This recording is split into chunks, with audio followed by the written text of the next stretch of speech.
Alléluia, gloire à Dieu, gloire au Seigneur Jésus, le roi des rois, le rédempteur, celui qui contrôle tout, celui qui est au-dessus de tout, et celui que personne ne peut vaincre, qui est sur le trône de gloire, assis à la droite du Père. Amen. Bon, ça c'est ma deuxième vidéo. Donc, une petite vidéo en fait qui va dans la continuité de ce que j'avais mis hier en fait sur Facebook, qui parlait en fait vraiment de l'encouragement des jeunes en fait dans la foi qui commencent à buter sur des épreuves, des difficultés et qui ont du mal à porter leur croix, qui ont du mal vraiment à se dire ouais mais je dois renoncer à ça, mais tu te rends compte et tout. Ouais, mais là, j'ai abordé quelque chose en fait de plus concret, c'est la prière.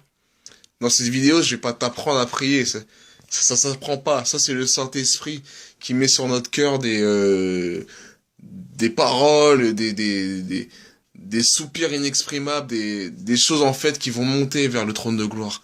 Et où est-ce que tu vas recevoir cette grâce que personne ne mérite, mais qu'on a eue par la mort de Christ à la croix. Alléluia, que son nom soit béni. Bon, en fait, la prière, qu'est-ce que c'est? Je suis pas là pour faire un cours sur la prière, hein. Je vais pas faire l'insulte de vous dire que qu'est-ce que prier. Mais la prière, c'est le moyen de communication entre nous et Dieu. Pourquoi? Parce que Dieu, il est souverain, il est sur son trône de gloire, il est au-dessus de tout. Il règne sur la terre et dans l'univers, il est vraiment au-dessus de tout. Et ce qu'on doit comprendre aussi, c'est que Dieu, hop, un instant, excusez-moi, hop là, voilà, c'est que Dieu, en fait, ce qu'on doit comprendre, c'est que il y a rien qu'au-dessus de lui. On doit vraiment comprendre que Dieu, il est souverain et que nous, dans notre condition d'homme, qui est fait de poussière, alors que lui, il est fait de gloire, pour parler avec lui, il faut prier. Maintenant, certains prophètes d'autrefois pouvaient parler directement avec lui. D'ailleurs, il me semble que il y avait que Moïse qui pouvait parler comme ça, comme je te parle à toi, mon frère, ma sœur. Mais Dieu, en fait, il nous a enseigné il nous a enseigné par les Écritures, il nous a enseigné par son esprit à le prier. Alors, pour pas rentrer dans les détails trop techniques de la prière, je vais rentrer vraiment dans l'essentiel. Quelque chose qu'on pourra comprendre facilement, c'est que quand tu pries, il faut que tu pries vraiment avec foi, parce que c'est un acte de foi, c'est-à-dire je m'adresse à Dieu parce que je sais qu'il est souverain, parce que je sais qu'il m'écoute, parce que je sais que Dieu est au-dessus de tout et je sais qu'il peut venir à bout de tous mes soucis, il peut calmer la tempête dans ma vie, il peut consolider mes fondations qui sont en train de s'ébranler. Dieu il est au-dessus de tout. C'est ce que tu dois te dire principalement, que le Seigneur en fait il contrôle ta vie. Par la foi, tu dois vraiment mettre ça dans ton cœur en te disant Dieu, t'es au-dessus de tout. Je te prie et vraiment, je sais que tu m'écoutes. Parce que quand tu commences à prier, que tu commences à douter, tu commences à te poser des questions, ouais, mais nanani, nanana. Mais quand je dis douter, c'est normal, parce que on est des êtres humains, on est fait de chair, la chair est faible, mais l'esprit est bien disposé, mais bon, ça, on va pas s'écarter non plus. Mais quand tu commences à douter, ça veut dire en gros que tu vas prier, mais là, dans le contexte du doute, ça veut dire en gros, je sais pas si vraiment je serai exaucé. Il y a une différence entre je sais pas si je serai exaucé parce que je sais pas si je suis dans ses plans, si je fais sa volonté, et je sais pas si je vais être exaucé parce que mon problème il est tellement grand que je vois vraiment pas comment Dieu va faire. T'es sérieux là? Le roi des rois, le rédempteur, tu doutes, tu sais pas comment il va faire. Et comment il a ouvert la mer en deux pour faire laisser passer les Hébreux? Mais comment il a délivré Paul avec son compagnon dans la prison quand ils étaient enfermés? Comment il a fait pour que Daniel il soit dans une fosse à je sais pas combien de milliers de degrés et que le gars il s'en sort sans une brûlure? Comment il a fait? Ah oui, comment il a fait? C'est le même hier, aujourd'hui, éternellement. Il change pas. Ce même Dieu qui a fait ses prodiges, qui a fait tomber la muraille de Jéricho, ce même Dieu qui a guidé la main de David, et David, en fait, il s'est fait un Philistin qui faisait 2 fois sa taille. Ce même Dieu, en fait, qui a guidé les Hébreux hors d'Égypte. Ce même Dieu, en fait, qui a fait des miracles, en la personne de Christ, qui a fait lever des paralytiques, qui a fait voir des aveugles, qui a fait des muets parler, qui a fait des sourds entendre, c'est le même, il a pas changé, mon frère. Donc si tu commences à te dire, ouais, mais c'est tellement compliqué, je sais vraiment pas, ben là, c'est comme une insulte pour Dieu. Imagine-toi de son trône de gloire. En gros, tu lui demandes un truc, tu sais qu'il est capable de tout, lui il est souverain, mais c'est comme si, en fait, tu lui faisais pas confiance. Mon pote, tais-toi, prie pas. Ah ouais, excuse-moi, prie pas, tais-toi, tais-toi. Et pour continuer, dans la prière, en fait, ce qu'il faut comprendre, c'est que quand tu t'adresses à Dieu, adresse-toi avec un cœur reconnaissant. C'est-à-dire déjà, merci parce que je suis en vie. Je suis pas sur un lit d'hôpital. Je suis pas en train d'agoniser. Je suis pas en train de crever de faim. Je suis pas en train de m'écrouler sous les balles, comme malheureusement aujourd'hui dans beaucoup de pays. Je suis pas non plus en train de me faire torturer.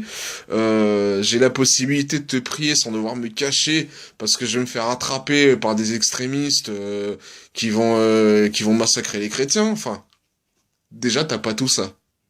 Donc déjà, merci Seigneur, c'est une gloire. T'es pas meilleur que ceux qui se font persécuter.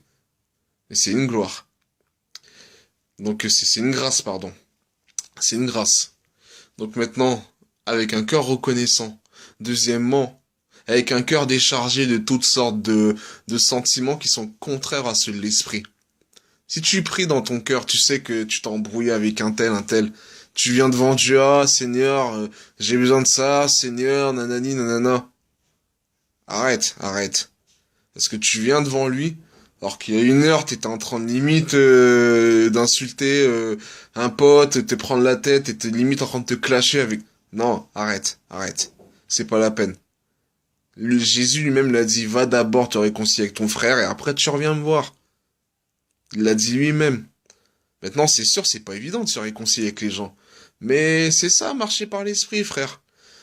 On t'a offensé, mais tu dois pardonner. Ça, c'est dur pour les chrétiens aujourd'hui, hein. Pardonner, oui, parce qu'il faut vraiment avoir un esprit de repentance quand tu t'adresses à Dieu.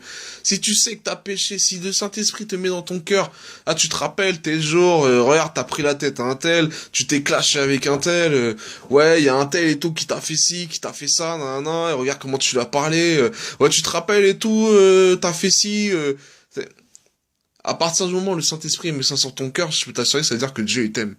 C'est vraiment dire que le Seigneur, il a vraiment envie de faire quelque chose pour toi.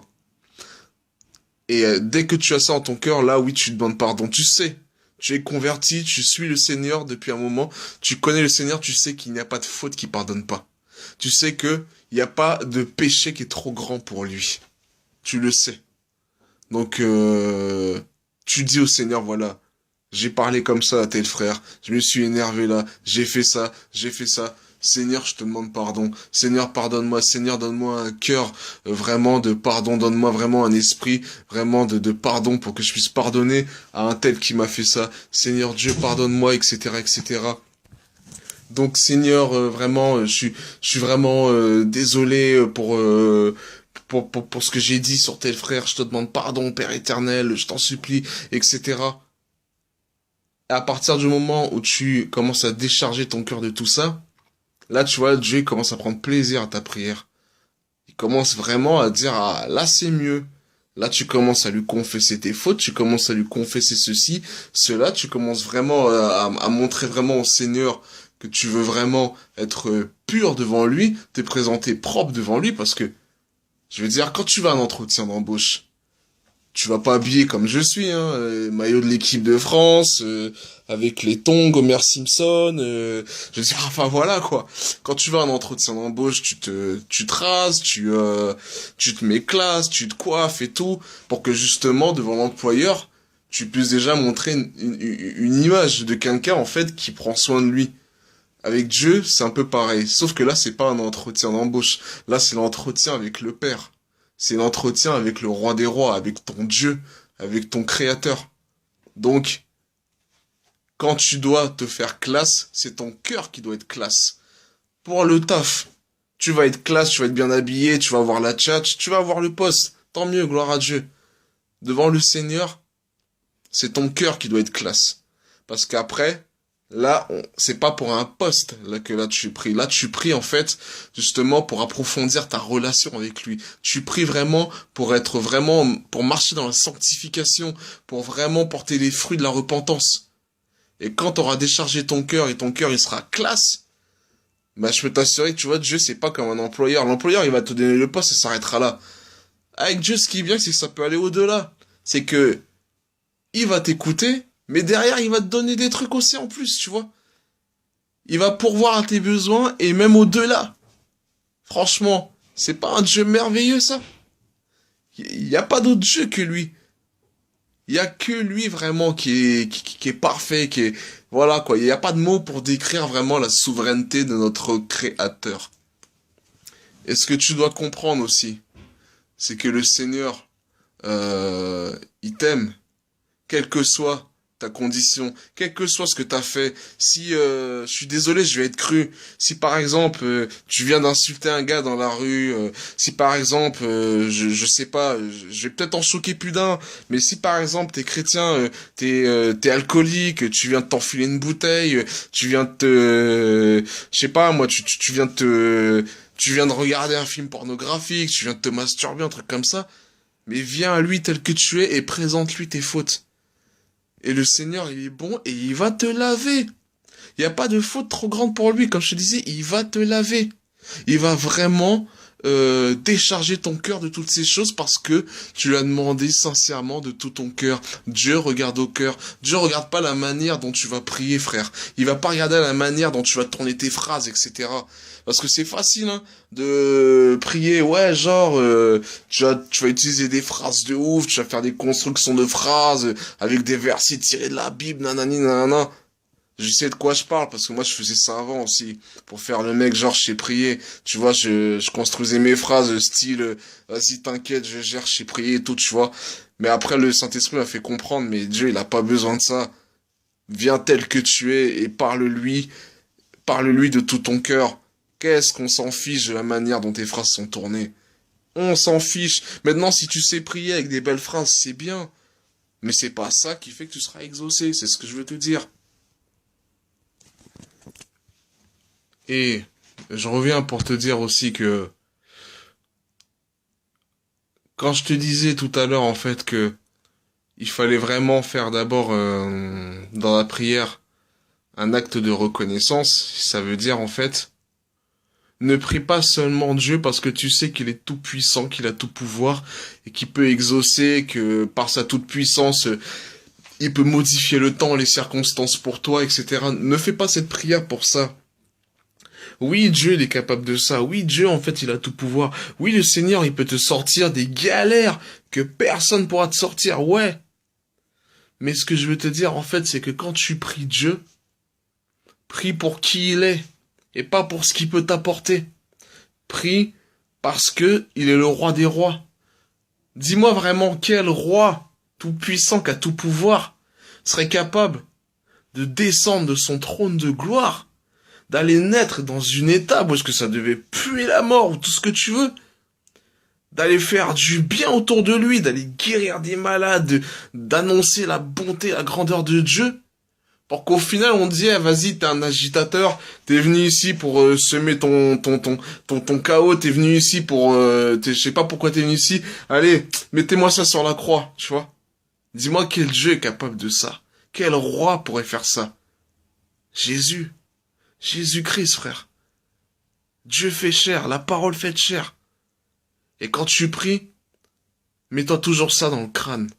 Mets-toi toujours ça dans la tête. Mets-toi ça là-dedans, dans le cœur. Que tu pries pas un Dieu parce qu'il est puissant, parce qu'il peut t'exaucer, parce qu'il a tout pouvoir. Mais que tu pries un Dieu qui t'a aimé, qui t'a tellement aimé qu'il est venu crever à ta place. Qu'il est venu prendre les souffrances pour toi. qu'il est venu dans une condition d'homme. T'es né dans une étape, toi? Est-ce que t'as été persécuté parce que t'as fait du bien? Tu vois ce que je veux dire? Prie le Seigneur vraiment pour qui il est. Parce que vraiment, il est grand, il est souverain, il est puissant. Il nous a tellement aimés que Christ